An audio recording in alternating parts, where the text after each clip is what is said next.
a student from University of the West Indies to present to you our electronic journal. And I am Baltas Lesu, and I'm talking about the theory of utilitarianism. I am Savarius Risenai Kofi. We will present to you moral relativism. My name is Jeric Bilionis. I would like to discuss to you what is the positive and negative impact of artificial intelligence in our daily life. Ashani Rantari is going to discuss about a personal reflection on the ontology versus consequentialism.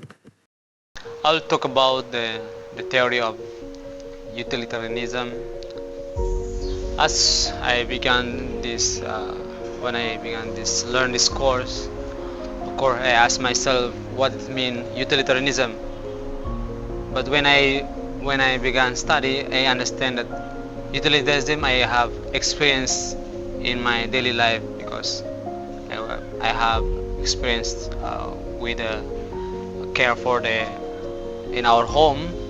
So I like to talk about this theory because it's really inspired me a lot. So utilitarianism is a moral philosophy that suggests that the best action is the one that produces the greatest good for a greater number of people, or in a simple term that it focuses on outcomes or consequences rather than intentions. So this theory was mainly developed by two philosophers like Jeremy Bentham and John Stuart Mill. According to Jeremy Bentham, introduced the idea pleasure and happiness are the only things that truly matter, and he believed that we should measure our action based on how much pleasure or pain. So they produced this idea. It's sometimes called the principle of utility. And also according to John Stuart Mill, he expanded on Bentham's work, and also he argued that not all pleasure are equal. Some are more favorable than others, especially intellectual and moral pleasure compared to the physical ones. So there are two main types of utilitarianism. First about the act of utilitarianism, which look at its individual action and ask whether it creates the greatest happiness. And the second is about rule utilitarianism, which focus on following rules that generally lead to the greatest good over time. So utilitarianism is a widely used in decision making, especially in area like governments, police, healthcare, and businesses, where choose affect large number of people. However, the theory also has some criticism. For example, it can justify action that harm a few people if it benefits that majority. It can also be difficult to measure happiness or perfect consequences accurately. So basically, utilitarianism teaches us, especially teaches me as I learn to think about the impact of how our action on others and to aim our greatest overall good. So as a missionaries of the poor brothers, in my personal life I can relate to this idea because our mission is to reduce suffering and bring comfort to those who in need. However, we must also remember that every person has dignity and valuable. and we should not ignore individuals just to benefit the majority. So I can see only this, and thank you. Moral relativism is the philosophic view that moral values are not absolute but shaped by cultural, historical, and social context. It challenges the idea of universal moral truth by emphasizing that ethical judgment differ across societies and circumstances. This perspective becomes clear when we examine through the real world experience. Life in dietary practices provide a vivid example. In Hindu culture, eating beef is considered immoral because cows are valued as sacred animals. On the other hand, Western society treats beef consumption as ordinary and morally impartial. Second thing is marriage custom also highlights relativism. Polygamy is accepted in some of regions of Africa and Middle East, while in most Western countries it is forbidden. Likewise, arranged marriages also celebrated in societies as preserving family honor, yet disapproved elsewhere as limiting personal freedom. Injustice system reveal further differences. Corporal punishment is regarded in some countries as legitimate form of discipline, while others judge it as abusive. Clothing norms follow the same pattern, like modest dress codes are enforced in part of Middle East as a moral obligation, whereas in Western culture emphasizes individual choice in outfit. This example demonstrates the strength of moral relativism, such as encouraging cultural sensitivity and challenging ethnocentrism. However, they also expose its limitation. If morality is entirely relative, how can society universally condemn practices like slavery or genocide? Relativism is moral if it is prevent us from establishing self-ethical boundaries. Ultimately, moral relativism explains cultural diversity but raises the enduring question of whether universal principles are necessary to safeguard human dignity across all contexts. What is the positive and negative of artificial intelligence in our daily lives? First, I would like to introduce to you what is artificial intelligence.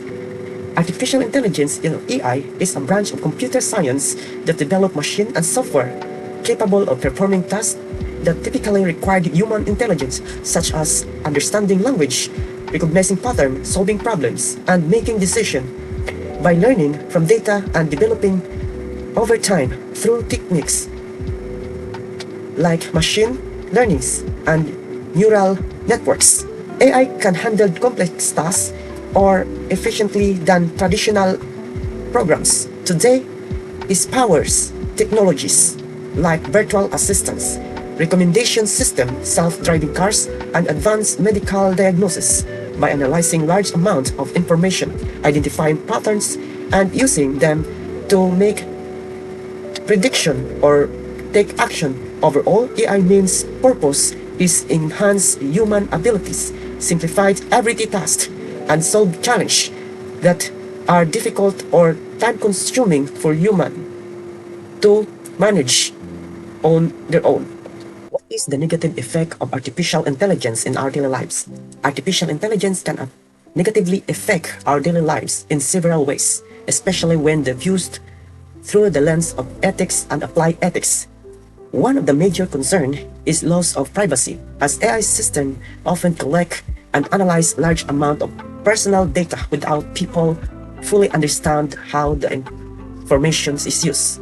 This raises ethical questions about consent, autonomy, and surveillance. Additionally, AI can reinforce unfair bias when algorithm makes decisions such as in hiring, lending, or law enforcement, leading to discrimination that harms vulnerable groups. There is also the issues of jobs displacement, where automated systems replace human works, creating economic inequality and ethical debates about responsibility and fairness. Finally, over-reliance on AI can reduce human agency as individuals may depend too heavily on automated decision rather than critical thinking. This ethical challenge highlights that needs of responsible development and use of AI protect human dignity and well-being. Personally, how I encounter negative effect of using AI in my daily lives. As missionaries of the poor, serving the poor and marginalized, I may encounter negative effect of using artificial intelligence in my daily life when technologies creates distraction that pull my attention away from personal encounters, compassion, and prayerful service. Relying too much on digital tools can sometimes make interactions feel less human, creating misunderstanding or misfortune that affect how people see our ministries. AI can also accidentally reinforce bias or overlook culture and spiritual sensitivities that are essential in creating for the vulnerable. By being mindful and using AI only as a support tool, not a replacement for genuine presence, discernment, and love, I can avoid this challenge and continue to serve others with dignity and sincerity. Hey guys, so today I will be speaking about or talking to you about something that I personally learned in our ethics and applied ethics course. Drumroll please, that's deontology. Now I know that sounds like a big complicated word, but honestly it's just about doing what's right because it is right, not because it benefits you and I, or it may benefit an outcome, but because it's easier, because it's our duty, it's your duty, it's my duty to do what is right.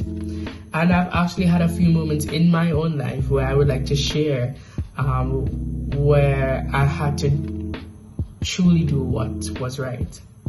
So, what is deontology? Deontology is basically the idea that morality is based on rules or duties. It says that some actions are just straight up right or wrong, no matter the outcome. But to really understand it, I had to compare it to another theory we call consequentialism. Consequentialism is it's kind of like the opposite of deontology. It says that what makes an action right or wrong is the result of the consequence or the consequences. So if something leads to a good outcome, then it's considered right or the right thing to do so. But deontology doesn't think like that.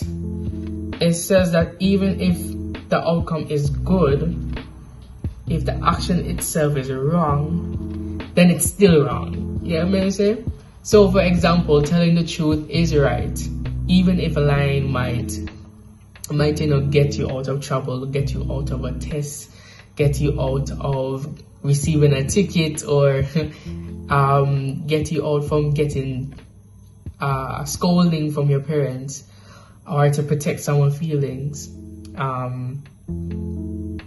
And I know that's where it gets difficult, because sometimes doing the right thing doesn't give the best results. But I've seen it personally. I remember a time, the old me, I was a people pleaser. And I've now developed that phrase as a people pleaser and not confusing it as being a kind person. There's a difference. So I would sometimes cover up the truth just to make people or myself feel comfortable, or it would avoid conflict, because I am a person, I don't like conflict. I don't like to argue. I don't like violence, you know. But looking back, that was more of a consequentialist mindset. I cared more about the outcome, like keeping the peace, rather than about whether I was actually being honest, whether it was with them or with who I was encountering or in conflict with, or even my own self. Because sometimes, most of the time, well, all the time, I have conflict with my own self. So I thought I was being nice. But through this course, I started to understand what philosophy really means, especially deontology. It made me realize that doing what's right isn't always about protecting people's feelings, but sometimes it's about being honest, even when it's uncomfortable. Now, I'm still a nice person, naturally. That hasn't changed. But what has changed is that I value truth more than conflict. Yeah. So another personal experience was a time where I had to decide whether to be completely honest about something, even though it would cause problems for me. And I remember thinking, is it worth to tell the truth, even if it's going to make things worse? Bro, even though it's going to make things worse, that question right there